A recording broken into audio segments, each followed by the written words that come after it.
After an exciting time in Bamako, I hit the road to tour the interior of Mali. First stop, Ségou Koro, which is a small village outside of Ségou. This town was created by the founder of the Bambara dynasty and is located along the Niger River.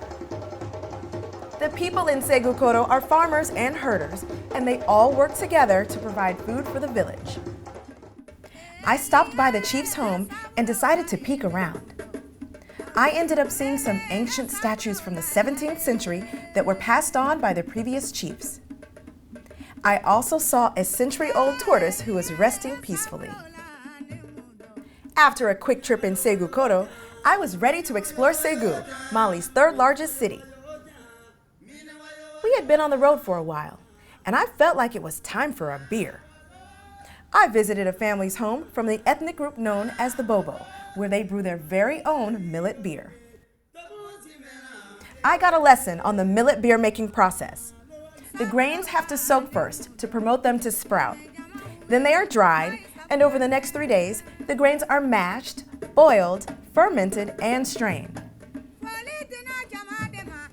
Time to drink.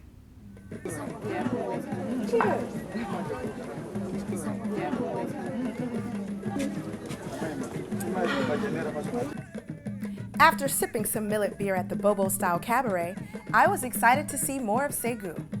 I headed to a factory where they make traditional bogolon, which is handmade fabric that is dyed and fermented with mud.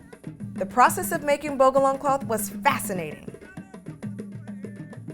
Later that night, I, along with the rest of the town of Ségou, headed to the soccer stadium to see a show featuring a bunch of random performers, all leading up to Grammy Award-winning Oumou Sangaré.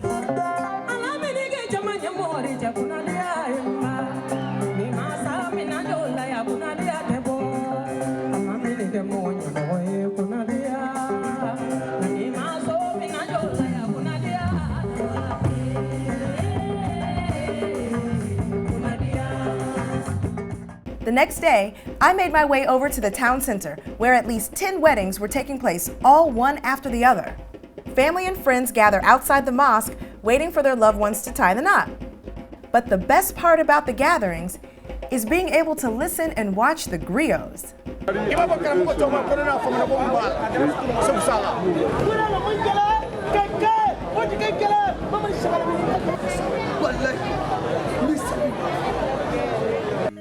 After a beautiful visit in Ségou, it was time to head to Djenné, and the journey was quite an adventure.